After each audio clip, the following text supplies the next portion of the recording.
नमस्कार, मैं हूँ दिनेश कुमार। मुखर्जी नगर में आए हुए हैं आज हम। आप सभी को पता है कि ये अगर नहीं पता है तो मैं बता देता हूँ, ये यूपीएससी का हब है। यहाँ आईएएस तैयार किए जाते हैं। अभी हम आ रहे थे जब तो वहाँ पर रोड के किनारे कई ऑफिस थे, जो कोचिंग के थे। दृष्टि का ऑफिस था, संस्कृति का, तमाम ऐसी आईएएस कोचिंग है जो बड़ी-बड़ी यहाँ पर ऑफिस थे। किसी की टैगलाइन में था आईएएस कोचिंग, ओनली आईएएस, बहुत सारे टैग थे। उन्हीं को देखकर आज हम ऐसे एक 2 छात्रों के बीच में जो यूपीएससी के एस्पिरेंट्स हैं उपस्थित हुए हैं और इनसे जानेंगे कि इनकी क्या जर्नी है अभी तक की और ये आगे इनका क्या सपना है और क्या बनना चाहते हैं और कैसे संघर्ष भरी जीवन से ये गुजर रहे हैं और तैयारी को आगे बढ़ा रहे हैं अपनी।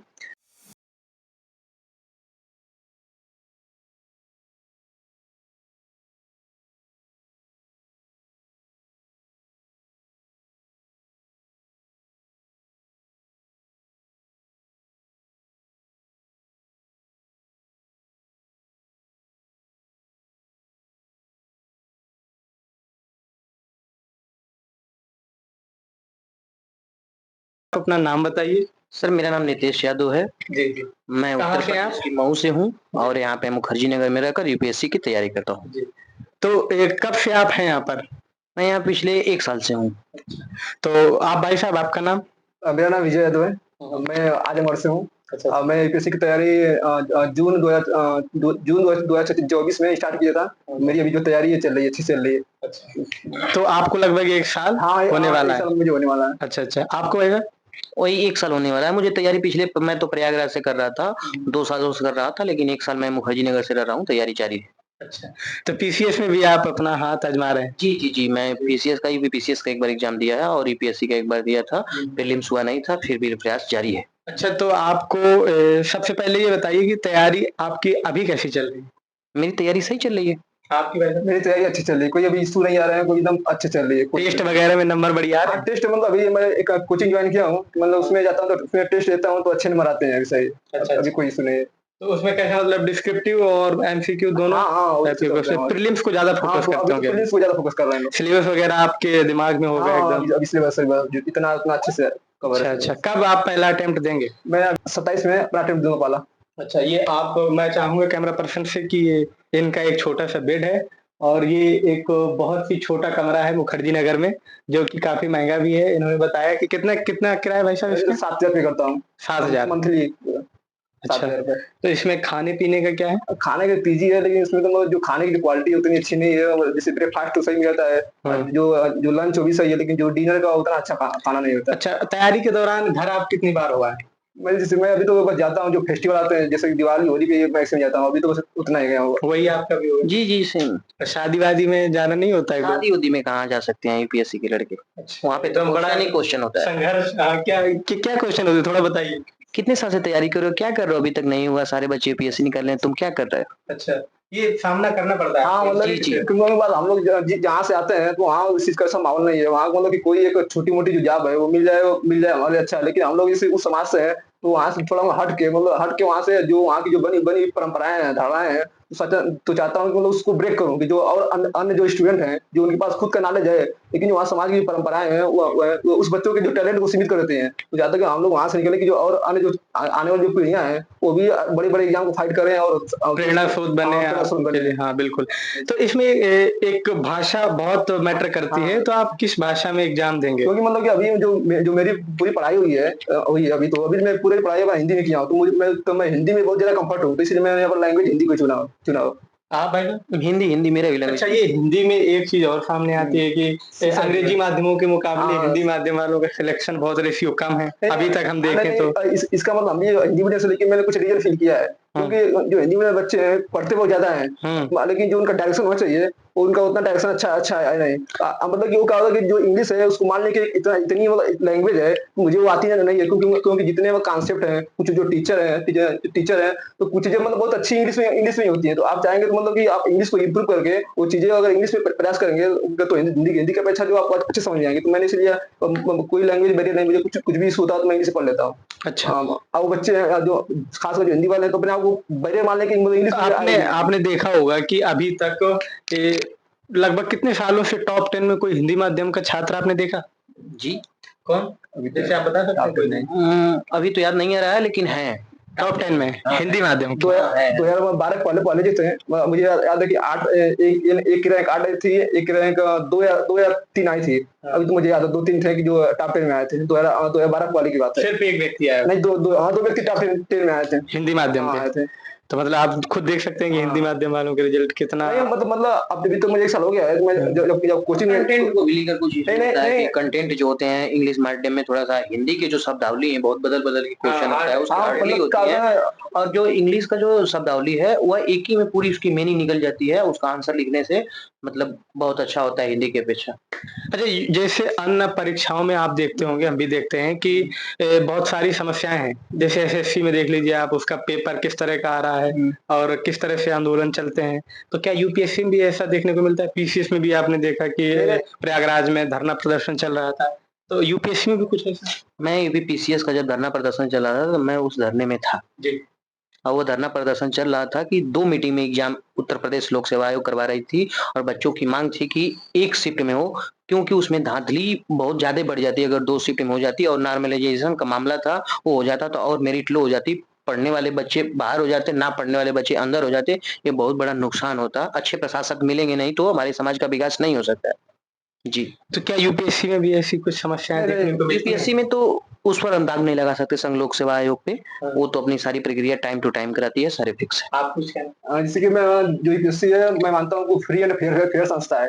ये मुझे सबसे ज्यादा विश्वास है यूपीएससी विश्वास है, क्योंकि वो एक मतलब कि संवैधानिक बॉडी है। तो इसलिए मैं मानता हूँ कि फ्री एंड फेयर है, उसमें कोई इशू नहीं है। मतलब लैंग्वेज में कुछ बैरियर नहीं है। आप अपना पूरा एफर्ट मारिए, अगर आपने सच में मेहनत किया है तो आपको सिलेक्शन निश्चित होगा। यानी प्रत्येक वर्ष इसमें प्रॉपर वैकेंसी आती है और सारा प्रोसेस समय से पूरा होता है। टाइम से आती है चीज़ होती है, इसलिए बिलीव बना रहता है उस पर। अच्छा, आप कैलेंडर दिया जाता है। लगभग कितनी वैकेंसी आती है एक साल में? मतलब आपको मैं बता रहा हूँ कि जो एवरेज है वो 800 आती है, मैक्सिमम तो वो 1000 1100 जा सकती है, लेकिन एवरेज तो 800 तक आ जाती है हर साल। 2 सालों से अच्छी पोस्टें जा रही हैं, 1200 1100 ऐसे करके आ रही हैं। इस बार भी 1256 पोस्ट उसी में जो वन अधिकारी हैं वो उसमें भी नहीं, उसकी अलग उनकी पोस्ट जो है अलग से लगभग उनकी लगभग 200 पोस्ट लगभग उनकी आती है, उनकी अलग से असल आती है। लेकिन जो फ्री होता है तो उनका दोनों का सेम होता है, बस उनका मेंस अलग होता है। फ्री चलिए, अब आपकी जर्नी से अलग हट के आते हैं। जैसे आपने 1 साल दिया, 1.5 साल तैयारी के लिए, तो जो नए बच्चे शुरुआत कर रहे हैं, आप भी शुरुआत ही कर रहे हैं, लेकिन फिर भी आपको 1 साल का अनुभव हो गया है। तो हाँ, वो क्या करें पहला उनका क्या, मतलब आपने अपने अनुभव से सीखा होगा, तो पहला काम उनको क्या करना चाहिए? मुझे लगता है कि जिसका अगर कोई बैकग्राउंड नहीं है, कि जो मतलब कि साइंस वाले छात्र हैं, तो उनको कोई बैकग्राउंड जो स्टार्टिंग बेसिक चीजें हैं, जैसे ज्योग्राफी हो गई, हिस्ट्री हो गई, इकोनॉमी हो गई, तो इनको मतलब कि अगर रीड कर रहे हैं तो उनको थोड़ा सा जो यूपीएससी का जो सिलेबस अगर एक बार देख रहे हैं, उसको रीड कर रहे हैं ना, रीड करेंगे थोड़ा मतलब उनको अच्छा लगेगा कि हाँ जो सिलेबस है तो समझने में उनको थोड़ा इजी होगा। तो पहले वो अपने जो एनसीईआरटी है उसको रीड करें जी स्टार्टिंग में। सबसे ज्यादा किस सब्जेक्ट की भूमिका यूपीएससी में जो चयन करवाने में वो होती है? हिंदी लिटरेचर की। नहीं, वो तो मान लीजिए ऑप्शनल में हो गया। जैसे हम जीएस में मानना चाहें, प्री में सिलेक्शन लेने की, तो उसमें इन्वायरमेंट हो गया, इकोनॉमिक्स हो गया और पॉलिटी, इसमें 3, और इस साल देख रहे हैं साइंस और टेक का भी क्वेश्चन आया था। ये 4 सब्जेक्ट मुख्य भूमिका निभा रहे हैं प्रीलिम्स में, इन्वायरमेंट, साइंस एंड टेक और इकोनॉमिक्स और पॉलिटी। तो मतलब पॉलिटी को आप आगे ही रखेंगे हमेशा, इकोनॉमिक्स को भी रख सकते? चारों सब्जेक्ट को बराबरी का दर्जा देना चाहता हूँ। ये चारों सब्जेक्ट से क्वेश्चन बहुत आए हैं इस बार साइंस एंड टेक से भी क्वेश्चन बहुत बड़ा था। अधिक फोकस करने की आवश्यकता है जी। तो इसमें एक चीज और कि जिनका मान लीजिए कई अटेम्प्ट दे चुके हैं, नहीं हो रहा है, तो उनको कैसे पेशेंस रखना चाहिए? मान लीजिए वो पता सब होता है उनको कि पेशेंस रखना है, हो जाएगा, लेकिन वो उस टाइम पे सिचुएशन ऐसी होती है वो रख नहीं पाते धैर्य, तब क्या करना चाहिए? कुछ है आपके पास आइडिया? अगर जैसे जिसका 2-3 बार प्रीलिम्स नहीं हो रहा है, 4 बार, अगर प्लान भी कुछ, हाँ, मैं घर से अगर बैकग्राउंड मजबूत है तो अपनी तैयारी जारी रखे। वो क्योंकि वो दहलीज पे है तैयारी की, हर प्रयास हर बार करेंगे तो एक दिन तो मैं सफल होऊंगा ही। लेकिन अगर जिसका बैकग्राउंड अच्छा नहीं है, घर पे स्थिति खराब है, तो उसको बी ऑप्शन चुन लेना चाहिए 1-2 अटेम्प्ट के बाद, नहीं तो बहुत दिक्कत होती है, इससे बहुत डिप्रेशन में चला जाता है आदमी। क्या आप दूसरे प्लान के लिए भी तैयार हैं? अपने आप को तैयार करके रखे हैं? जी, मैं अभी वर्तमान में आईएमसी का स्टूडेंट हूँ, हिंदी जर्नलिज्म का, और साथ में मेरी यूपीएससी की तैयारी भी चली है। मैंने बी ऑप्शन जर्नलिस्ट बनना चुना है। ओके, जैसा कि इन्होंने जर्नलिस्ट बनना चुना है, तो आप भी कुछ बी ऑप्शन रखे हैं? B plan? अभी जो मेरा प्लान भी तो कुछ नहीं है, मतलब कि अभी तो क्योंकि जो मेरा अभी जो अटेम्प्ट है पूरा बचा हुआ है, सिर्फ है। अभी जो मेरी पूरी एनर्जी है तो मुझे लगता है कि जैसे कि मैं अगर 1-2 साल अच्छे से एफर्ट मार दूँ तो मेरा सिलेक्शन हो जाएगा। मतलब कोई बिल्कुल, बिल्कुल, हम भी चाह रहे हैं कि आपका हाँ, सिलेक्शन नहीं हो। मतलब इसमें शुभकामनाएँ आपको। मतलब इसमें तो कोई गारंटी है मतलब कि है नहीं, लेकिन फिर भी मतलब इतना मतलब मोटिवेशन बिलीव बनाए हुए हैं कि फर्स्ट अटेम्प्ट में सिलेक्शन लेना है। तो इस हुँ। वजह से मतलब अभी कोई प्लान भी माइंड में नहीं लिया हूँ। अच्छा। वर्तमान में हम देख रहे हैं कि सोशल मीडिया में रील बहुत सारी वायरल होती हैं कि आईएएस की गाड़ी जा रही है, आईपीएस की गाड़ी जा रही है, लाल बत्ती जल रही है। उसको देखकर बहुत लोग प्रभावित होकर आईएएस की तैयारी करने के लिए यानी यूपीएससी की तैयारी करने के लिए मुखर्जी नगर या फिर दिल्ली आ जाते हैं। तो क्या उनको आना चाहिए? नहीं, मुझे तो लगता है कि अगर जो वो चीज़ देख कर आया है, तो उसका मतलब 5-6 महीने बाद जो है, जो मोटिवेशन है डाउन हो जाता है।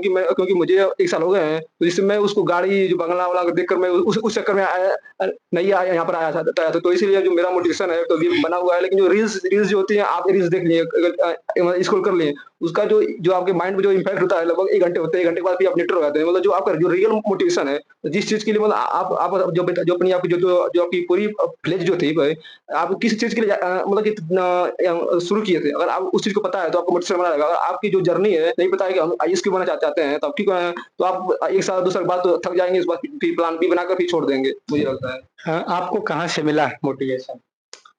मैं अपने आया जब इलाहाबाद यूनिवर्सिटी में पढ़ने के लिए, हुँ, तो बड़े सीनियरों को देखा हुँ। और घर परिवार से भी इसके मुझे तैयारी करने के लिए आदेश मिले और मेरी भी शुरू में रुचि थी यूपीएससी करने के लिए। अच्छा, तो मैं इस पर एक बात कहना चाहता हूँ कहिए। कि यूपीएससी की जो लोग तैयारी करने आते हैं, वह सबसे पहले रील देखकर जो आते हैं, जो मोटिवेशन देख कर आए हैं, इस भाई ने सही किया कि वो मोटिवेशन 2 घंटे में उतर जाता है। ठीक है, 2 घंटे में नहीं तो 2-4 दिन में उतर जाता है। आप रियल मोटिवेशन के समय है, जो आपका नेचर का था, उस हिसाब से तैयारी में आइए। आप जब यूपीएससी की आप तैयारी में आ रहे हैं, तो अपने मन स्थिति को ठीक करके आइए कि आपका मन स्थिति आपका मजबूत तैयार है। सबसे पहले आप देखिए यूपीएससी के सिलेबस को निकाल कर कि हम इसमें रुचिगत हैं कि नहीं है। अपने एप्टीट्यूड के खिलाफ आप वर्क मत करिए। आपका अगर गाना गाने का शौक है, सिंगिंग करने का शौक है, डांस है, जर्नलिस्ट बनना चाहते हैं और किसी फील्ड में जानना बनना चाहते हैं, तो आप उस फील्ड को चुनिए, अपने एप्टीट्यूड के हिसाब से फील्ड को चुनिए, ना कि रील्स देखकर चुनिए और अपनी अगर यूपीएससी फील्ड में आना है, तो अपने मन स्थिति को मजबूत करके आएँ। सोशल मीडिया का दौर चल रहा है, कोई इससे बचा नहीं है, छूता नहीं है, तो आप डिस्ट्रैक्ट होते हैं नहीं, इससे? नहीं, मैं तो जैसे कि अभी तो इंस्टा हो गया, फेसबुक हो गया, तो मैं कुछ नहीं यूज़ करता हूँ, बस केवल व्हाट्सएप यूज़ करता हूँ, कुछ टेलीग्राम यूज़ करता हूँ या यूट्यूब चलाता हूँ। तो मुझे अभी सोशल मीडिया का मुझे लगता नहीं है कि अगर कोई स्टूडेंट अगर ठान लिया है किसी चीज़ काम करने के लिए, तो उसके उसके ऊपर अगर खुद सेल्फ कंट्रोल है, तो हर चीज़ को मैनेज कर लेगा। तो मुझे लगता है कि मैं वो चीज़ें मैनेज करता हूँ। देखिए, आपने बात की कि इंस्टाग्राम मैंने लॉग आउट करके रखा है, तो रील्स जो हैं वो सिर्फ़ इंस्टाग्राम पे ही नहीं हाँ, आती, वो तो यूट्यूब पर भी है, फेसबुक पर भी है, हर जगह है, हाँ, तो आप उनसे कैसे तो बचाएँगे? जैसा कि मैं कहा ना कि मुझे अपने ऊपर जो सेल्फ कंट्रोल होता है, तो मैं इसलिए मैं उ उस चीज़ को बैलेंस कर लेता हूँ। तो मुझे उसका जो जो साइड इफ़ेक्ट है, वो मुझे नहीं आता है, तो इसलिए मैं वो करना चाहता हूँ कि जैसे उस पे है। तो जो सेल्फ कंट्रोल है, आत्मनियंत्रण, कैसे स्थापित करें? देखिए चैलेंज तो है थोड़ा बहुत इस हुँ, समय, हर कोई कंट्रोल नहीं आपका कर क्या तरीका है? मैं जैसे अपने आप को कंट्रोल करना, आप जिस तैयारी की फील्ड में जो आपका टारगेट है, उस हिसाब से आप कंट्रोल करिए। लेकिन आदमी इतना अगर सोशल मीडिया का ज़माना है, बहुत सारे ऐप्स आ गए हैं, आप यूट्यूब चलाते हैं तो उसमें भी रील आ ही जाती है, आप उससे बच नहीं सकते हैं किसी भी कीमत पर। कुछ थोड़ा बहुत तो आप कर ही लेंगे, देख लेंगे, लेकिन पूरी तरीके से उससे बच नहीं सकते हैं। बिल्कुल। हमारे नियंत्रण है कि बहुत लोग अपने आप पर जैसे भाई ने अपने को कंट्रोल कर रखा है, तो बहुत लोग ऐसे हैं कंट्रोल करके रखे हैं, लेकिन ज़्यादातर परसेंटेज में हम देखें तो इससे लोग छूते नहीं है, छूते ही हैं। एक जो सवाल सबके ज़हन में है कि क्या यूपीएससी की तैयारी करने के लिए या फिर पीसीएस की तैयारी करने के लिए दिल्ली आना ज़रूरी है किसी भी छात्र को? मुझे तो अभी जो जिससे मैं अभी दिल्ली आया हूँ, 1 साल हो गया है, लेकिन मुझे अब फ़ील हो रहा है क्योंकि जैसे कि इस ऑनलाइन के ज़माने में इस टाइम हर कंटेंट जो है मतलब कि हर जगह अवेलेबल है। जैसे कि मैं भी यहाँ पर रहता हूँ, तो मतलब कुछ चीज़ें पढ़ना होता है, तो मैं ऑनलाइन का ही हेल्प लेता हूँ। तो मुझे लगता है कि अब जो जब से मतलब कि ऑनलाइन हो गया है, तो आपको हर कंटेंट, हर चीज़ें, वही टीचर, हर चीज़ें आप अपने घर में बैठे हुए हैं, तो आपको वहाँ चीज़ मिल जाएगी। तो मुझे अब लगता है कि इस टाइम दिल्ली आने का कोई उतना मतलब क्योंकि इस टाइम पे हर कोचिंग के अपने-अपने प्लेटफ़ॉर्म हैं ऑनलाइन, तो वहाँ से भी वो कंटेंट उपलब्ध मैं तो मानता हूँ कि वो जो ऑनलाइन प्लेटफ़ॉर्म है उसमें ज़्यादा कंटेंट होता है, टेस्ट सारी चीज़ें, जितना ऑफ़लाइन नहीं हाँ, होता। हाँ, तो मुझे तो हाँ, उसमें होता लगा, लेकिन क्या है कि आपको खुद जो है देखना पड़ेगा कि मेरे लिए कौन-सी यूज़फुल है। क्योंकि जैसे बता रहा हूँ, जैसे टेलीग्राम है, टेलीग्राम पर यूपीएससी के चैनल बहुत से हैं, लेक्चर पड़े हुए हैं। लेकिन आपको खुद से देखना है कि ये मेरे लिए कौन-सा रिलेवेंट है। आपको आपको जिसका अच्छा लग रहा है, जो जो कंटेंट रिलेवेंट है, आप उसको वहाँ से उठाइए, उठाइए, आप उसको पढ़िए। लेकिन वही है ना कि मतलब आपको अच्छे से सब कुछ पता है, डायरेक्शन पता है, यूपीएससी का सिलेबस पता है, तो आप जो टेलीग्राम से अच्छे कंटेंट है, अच्छे टीचर हैं, तो आप वहाँ से ढूँढ लेंगे। कई लोगों का मानना है कि घर पे रह के तैयारी नहीं हो पाती, क्योंकि माता पिता हैं, फिर घर के लोग हैं, वो कुछ ना कुछ काम में लगा देते हैं। तो आपका इसमें क्या विचार?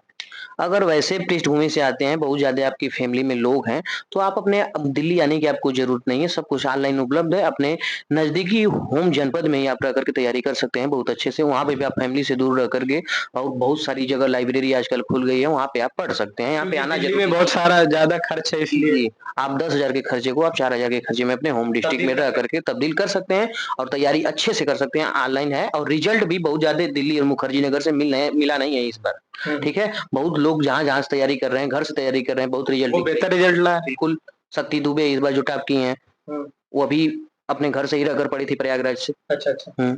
तो ये तमाम बातें आपसे हमने आज की, और मैं चाहूँगा कि आपका भविष्य में जल्द ही सिलेक्शन हो और आप फिर एक बार मौका मिले हमको ये इंटरव्यू करने का, और बेहतरीन तरीके से आप की रैली निकाली जा रही हो, उस टाइम पे हम आपका इंटरव्यू लेने के लिए आएँगे, और बहुत-बहुत शुभकामनाएँ आप दोनों को। जल्द से जल्द आप भावी अधिकारी बनिए। आज की परिचर्चा यहीं पर। बहुत-बहुत धन्यवाद आपका।